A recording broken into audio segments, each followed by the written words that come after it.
People think that maybe mental health isn't part of the Islamic tradition. You can go back to the 8th century and you can, read up about people like Abu Zayd al-Balkhi, who today you would consider as the father of what's known as cognitive behavioral therapy. Ajib, explain.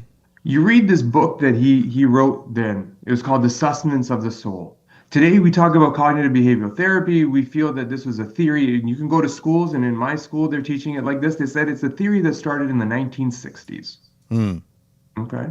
What is it? It's about shifting your mind and focus, taking the same frame and just shifting it so that you see the same issue from a different angle and you're able to approach and tackle that issue. Well, guess what?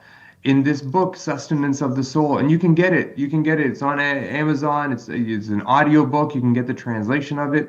Abu Zayd al-Balkhi, one of our heroes and our imams. He was a geography major, as you could say. That's what he was known for. But he also was a physician. He was a faqih. He was a hafiz al-Quran. And what he talked about in this book, he said, we as people need to connect with one another. In our minds, we cannot treat people as being patients. If they're having a mental health crisis, we must treat them still as human beings who are experiencing something it's an experience to have a mental health crisis. Today we call that human-centered therapy. That's what these theories are called now, that suddenly got invented in the 30s and 40s. But Abu Zayd al-Balkhi was talking about it in the 8th century. He talks about having people around you and not being in a state where you are alone. He said only three types of people should be alone, and one is the ruler, who should be reflective of the things that the impact of his decisions. Number two were authors who needed to be alone to write, and number three were those who were actively engaged in the dhikr of Allah subhanahu wa ta'ala. Wow. Everybody else should be connected to other people because this is what drowns out the negativity. It's what drowns out the shaitan and waswasa. Mm-hmm. He talks about having advisors, good suhbah, around you at all times, and how this shifts the mind from being in this constant state of worry, this constant state of depression, into a state where you're being reminded of the things, of the blessings that you have from Allah subhanahu wa ta'ala, of being reminded of good health, of being around good people and your purpose on this earth. This is part of our tradition. We own this, and we're not going to allow, these schools and these organizations to say, no, psychology started with Sigmund Freud 100 years ago. The mental illness began with him, not psychology. Yeah. Yeah. He's the founder of mental illness itself. He increased it. But when you made things worse. 100%, absolutely. Yeah. Right? We moved away from a tradition where we had spirituality, where we had a connection to Allah subhanahu wa ta'ala. I say this to everybody. I say it's hard. It's one of the hardest things right now. It's harder to be a Muslim today than it's ever been in the history of humankind. Mm-hmm. If you look historically, even 150, 200 years ago, picture yourself looking up at the night sky, and you would see it littered with stars. Even people that did not believe in Allah subhanahu wa ta'ala still felt there was something bigger than them. Today, we don't see anything. You can't see the stars in the sky. The biggest thing in your world is yourself. That's all that's left. It's only our own nafs and our own, image of ourselves that now becomes the biggest thing. You've taken away all these connections to Allah subhanahu wa ta'ala. And I love what he said about very few people should ever be alone. And most people with issues, you go back to what the issue is, and they spend too much time alone. Like being alone almost needs preparation. It needs mental strength.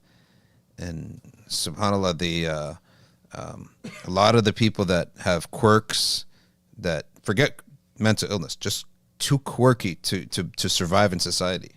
Yeah. And also, it's not just that they're alone. Well, what's replacing it? They're not alone in a room or out in nature where they'll probably improve. They're just alone online on in the digital world, and Yeah. those types of people's perspective on life is completely warped. It's totally warped. So this idea of being alone is a big problem because you're not Yeah. really even alone anymore. And Yeah. then they get all sorts of other balawi or calamities that enter their minds and habits and all that stuff. So that's one of the problems with ever since the car was invented, people have been able to live further and further apart and didn't Mhm. need to live close together anymore. Mhm. And then the light bulb is invented. Now we're staying up all night alone and sleeping in the day. All these are recipes for mental problems. And if you look at most people, I guarantee you, the avoid disaster diet can solve 90% of mental health problems. Yeah, sleep on time, sleep early, sleep at night, wake up nice and early, look at the sunrise. Even if you take a nap afterwards, no problem, but you're up in the day. Hang out with people daily, right? Daily be with people. And that's why masajid are a great conduit for that. I don't know where to hang out with people. Could just go to a different masjid every day. Pray Maghrib, pray Isha in a different mosque every day.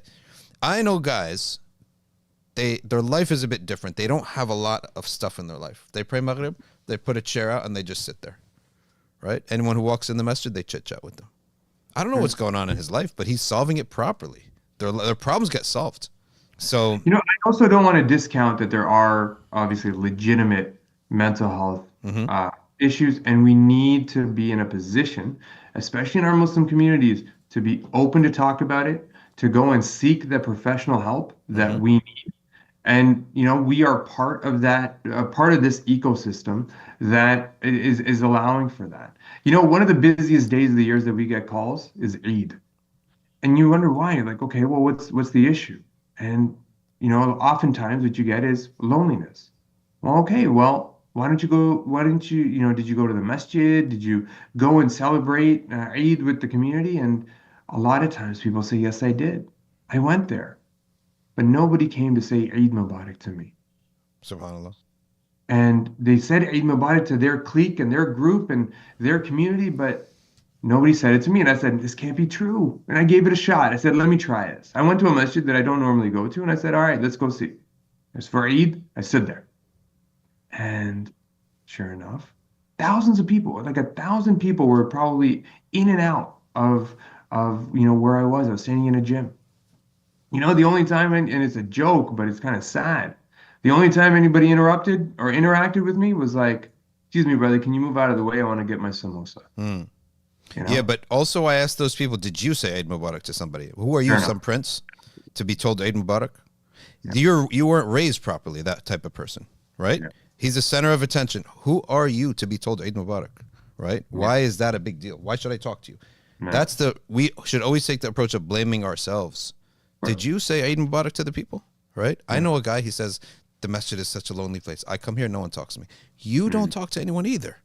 Okay. So you are a reflection. What happens to you is a reflection of what you do to others, right? 100%. Sometimes people need some tarbiyah, right? 100%. But yeah, you're right. The masjid, it's nice if people talk to strangers, but Yeah. if you are so upset that they're not talking to strangers, ask yourself, did you say Eid Mubarak to strangers? Mhm. So if you Yeah. didn't, why should anyone? Why should you expect it from others, 100%. right? Yeah. Is this the kind of thing that your counselors teach the people who call you? We do. Absolutely. Yeah. Absolutely. Look, the reality is, again, when we take over 1,000 calls a month now, and that number Yeah. continues to grow. We deal with all sorts of issues, but remember, we have to meet people where they're at. When we're speaking to somebody with a pornography addiction, we're not going to sit there and be like, "Hey, listen, did you know in the Quran it says this, this, this, and this?" Well, that's not where we start. Mm-hmm. We're starting and meeting them where they're at. For somebody that is lonely, that's saying, "Hey, I went to the masjid, nobody said anything to me," we say, "Okay, well, here's some strategies that you can employ to try to alleviate that. Maybe go and initiate an Eid Mm-hmm. Mubarak, initiate a Salam." That's what we're here for. We're here to provide strategies for individuals to be able to deal with those particular situations. A good example of this is anxiety. Well, what happens when you're feeling anxiety? It feels like you're having a heart attack.